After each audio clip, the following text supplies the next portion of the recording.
In 1987, amendments and modifications to the Great Lakes Water Quality Agreement created a framework for areas of concern around the Great Lakes. Over 40 areas in the United States and Canada were identified as places that had significant beneficial use impairments in the environment.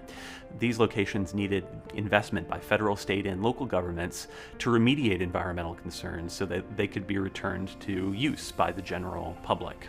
A beneficial use impairment is when a chemical or a physical change is happening to the water that prevents us from reaping a benefit from that water that we usually would have, like swimming or fishing or even just aesthetics of the area.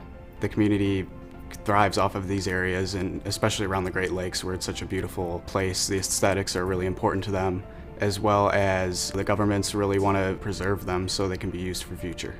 The general public engages in involvement with certain areas concerning the Great Lakes through community organizations like Friends of the Detroit River or the Detroit River Canadian groups, and they all work with local, state, and federal organizations. We know a lot about how citizens have been engaged in areas of concern through advisory committees and volunteer efforts, but we still don't know a lot about how local governments are engaged.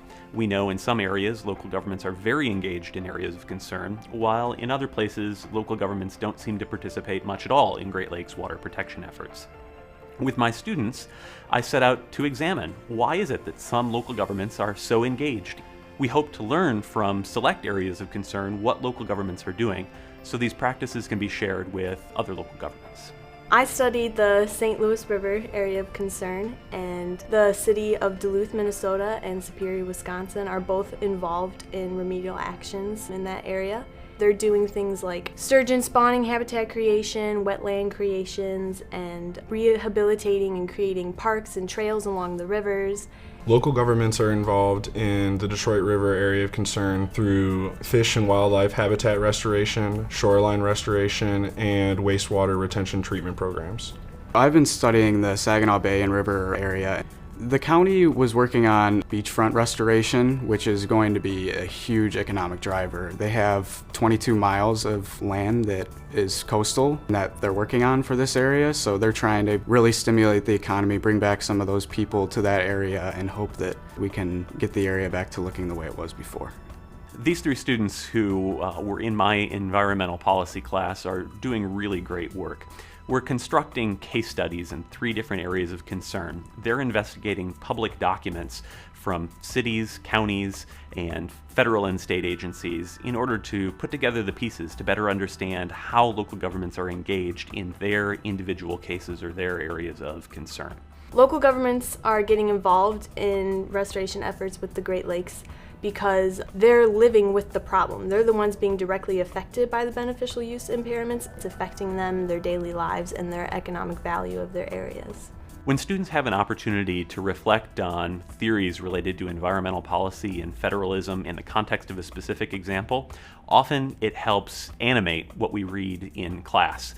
The Student Engagement Fund is a great opportunity for students to work with faculty and explore the issues that they're talking about in class in real-world research.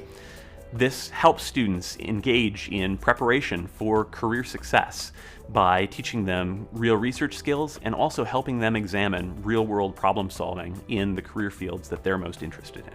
It's one thing to read articles about this and hear lectures about things like this and sit in class and learn, but it's a totally different thing to take what I'm learning in class and apply it to real-world problems and analyze that, and it's just the hands-on experience that you can't always get in the classroom.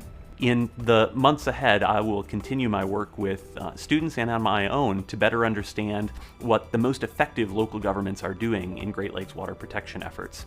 For those who are interested in this research, more details can be found at NIU through the Department of Public Administration's website.